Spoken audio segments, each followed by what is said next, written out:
Did you know that some of the biggest medical breakthroughs occurred between 1796 and 1928? They include vaccinations, germ theory, anesthesia, medical imaging in the form of x-rays, and antibiotics, all of which have probably saved hundreds of thousands of lives since their discoveries. Welcome to the Lore of the South.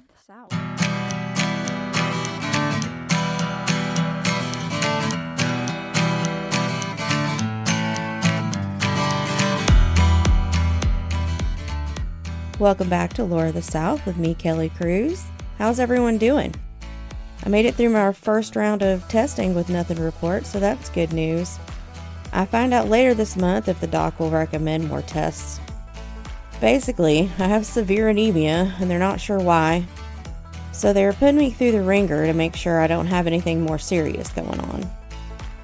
I've had my second iron infusion this week, and I am feeling so much better. Like, I forgot what it felt like to feel good, y'all. And I am thankful to be feeling better. What else? Let's see. Mike and I will be heading down to Puerto Rico for our anniversary / my birthday.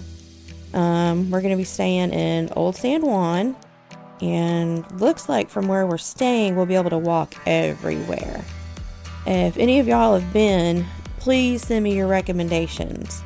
We're definitely going to do a ghost tour, and I'm planning on giving y'all a couple of episodes from way down south in the Caribbean, or Caribbean if you prefer. I already kind of think that we're going to feel it at home there. From my research, it could be called St. Augustine's sister city. And now it's time for history making news. This article comes from IFL Science. Y'all have heard me talk about bog bodies. Well, they have now managed to piece together what Denmark's Tollman's last meal was by analyzing the gut contents of mummified parasites found within the mummy itself, along with what they uncovered in his digestional tract. As a refresher, Tollman was more than likely a human sacrifice that was thrown into a Danish bog around 2,400 years ago, where the high tannin content mummified his body. He was not discovered until the 1950s when peat cutters turned up his remains. So back to his last meal. Apparently it was very typical of an Iron Age meal: fish and a barley porridge, which also contained other seeds like flax and something called pale parascaria. Along with the last meal, his guts were harboring several types of parasites: whipworm, mawworm, and the good old tapeworm. Now on to episode 41. Give me that old-time medical terminology.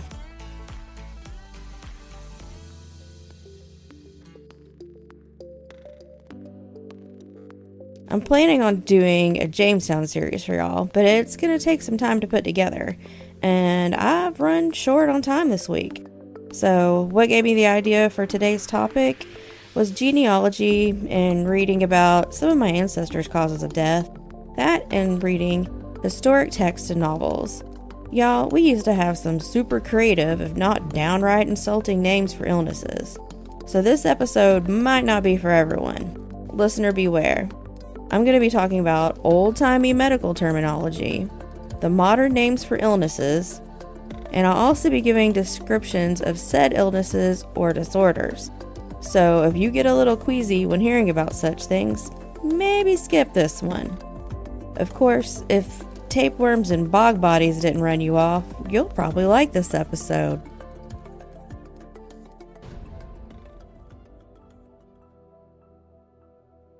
This is something that has always interested me. I can remember coming over our encyclopedias from the 1970s, researching the bubonic plague when I was like 12. And then it was tuberculosis, after becoming obsessed with Doc Holliday after seeing the movie Tombstone as a teen. So this topic is one I have had a long obsession with. Don't know why, but I always have. Could it be genetic memory or reincarnation? Who knows? But let's get started with these wild and not so wonderful maladies. See if you can guess what the disease is by its old name. I'll give you a rundown of the old-timey terminology, then give y'all the modern term and a description of the illness. This could get gross. First up, bilious remitting fever, breakbone fever, break heart fever, dandy fever, front street fever. All of these were used in reference to the outbreak of dengue fever in 1780 Philadelphia. The dengue virus is transmitted by the bite of a female mosquito. These same mosquitoes also transmit yellow fever, chikungunya fever, and the Zika virus. Dengue, kind of like COVID, can lie silent in someone's body. You might not even know you have it. Or it can cause flu-like symptoms: fever, body aches, joint pain, severe headache, sometimes vomiting. Usually it's accompanied by a rash, and it has an incubation period of 3 to 14 days. In more rare cases, a form of severe dengue fever occurs, causing bleeding from your bodily orifices, multiple organ failure, and the leakage of blood plasma. The virus is still prevalent today, with 400 million cases worldwide, 100 million of which will become ill from transmitting mosquito bite, and some 40,000 will succumb to the virus. Luckily, there are vaccines available for both adults and children. Up next, we have what was known as the American Plague, Bronze John, Dock Fever, Stranger's Fever, or Yellow Jacket. This one y'all can probably fairly easily guess. Oh, yellow fever. Yellow fever is also a virus transmitted by mosquitoes. As mentioned before, yellow fever is now known to have had its origins in Africa and was brought to the New World by the inhumane trafficking of the enslaved from sub-Saharan Africa. Yellow fever was considered the most deadly of diseases from the 17th century to the early 20th century.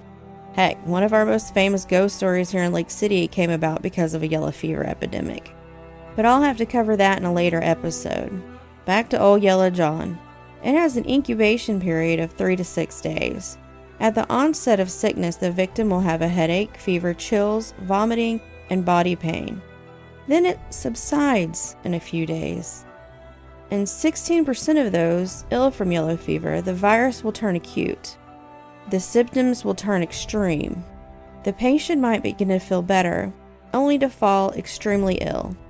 They will turn yellow from liver damage, have severe abdominal pain, bleeding from the mouth, nose, and eyes, and the intestinal tract.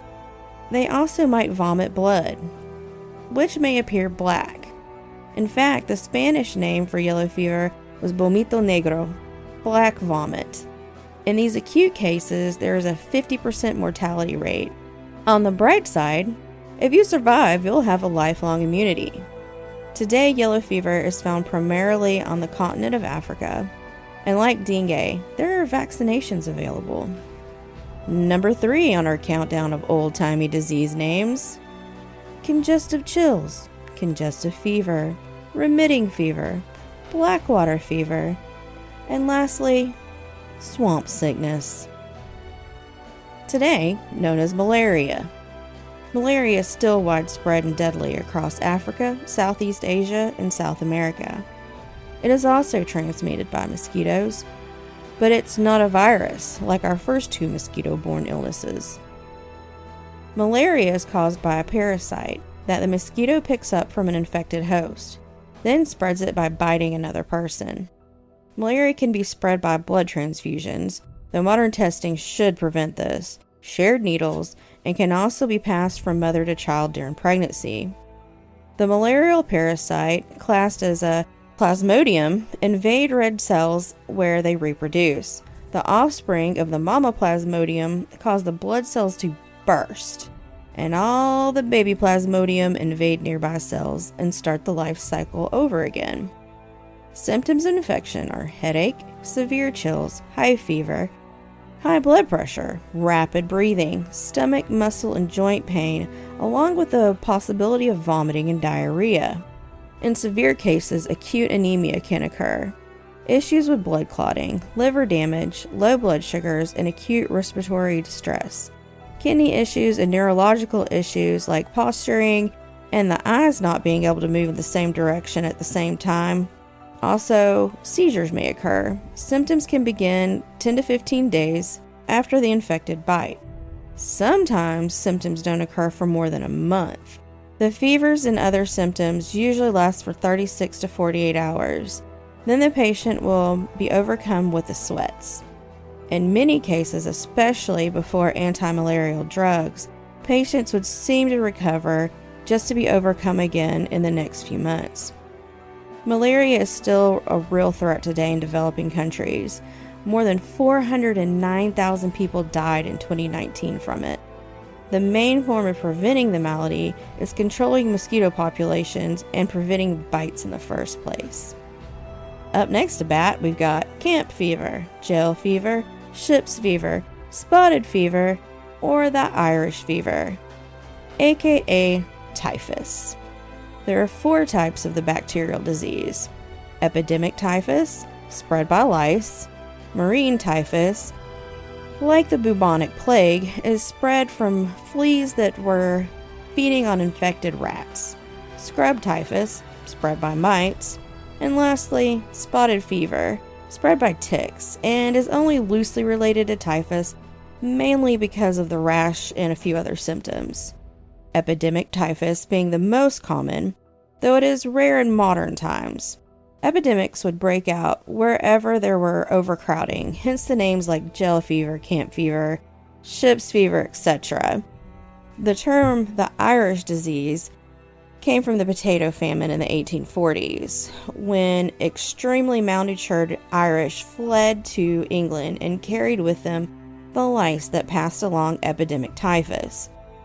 It was also common in wartime and infected many troops. Symptoms usually occur between 17 and 14 days after exposure and include headache, fever, and rash. The rash starts on the trunk of the body and spreads outwards to the legs and arms. In more serious cases, swelling of the membrane around the brain, known as the meninges, can occur, along with photophobia, super hypersensitivity to light, delirium, possibly coma, and death if left untreated. Today, antibiotics can cure many of the cases depending on what type of typhus one has. There are no commercially available vaccines to prevent the disease, but with it being so rare these days and so highly treatable, why would the drug companies waste time on that kind of vaccine? And lastly, here are a couple of random ones for y'all. The Viper's Dance, St. Vitus Dance, or the Sydenham Chorea, or Chorea? Not sure on how to pronounce that, and I didn't Google it. Sorry. It's caused by the aftermath of a streptococcal infection and affects the nervous system, causing involuntary movements in the limbs that make people look like they were dancing. In more severe cases, one might lose the ability to swallow or speak. Another one that grabbed my attention was winter fever, also known as pneumonia. And this last one, this one gets me, y'all. Dropsy. Now, this one I have read in many a historical novel, and until I looked it up, I always thought it had to be a neurological disorder, right? I mean, dropsy, meaning you drop things. Something to do with the nerves in your hands, making you unable to grasp objects. Oh no, that's not it at all. It's edema, swelling in the extremities caused by heart or kidney failure. No clue as to why they named it that. Dropsy.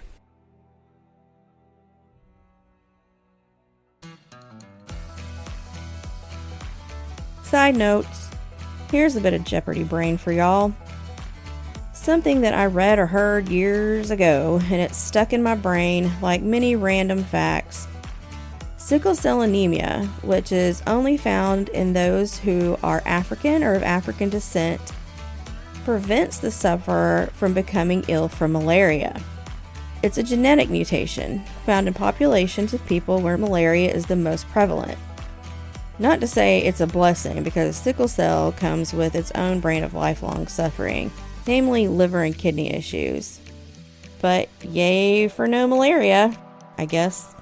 On to recommendations. What will it be this week?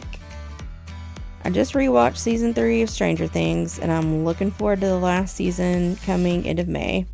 What else? Better Call Saul is back this week in its final season, and the final season of Dairy Girls just started over in the UK. Can't wait for it to be available here in the States. If you were a teen in the 90s and love comedy, I cannot recommend Dairy Girls enough. It's available on Netflix. And I guess that's about it for this episode. Hope you didn't get too grossed out. I'd love to hear what y'all think. So leave us a review on Apple and Spotify and anywhere else you can, but only if you liked what you heard. The t-shirt contest is still on its way. I'll be announcing how to win your very own Lore of the South t-shirt next episode. Follow us on Instagram and Facebook. I always post pics to go along with each episode, though this episode may be kind of gross or graphic even. If you want to get in touch, you can email the show at loreofthesouth@gmail.com. And with that, I will talk to y'all later on Lore of the South.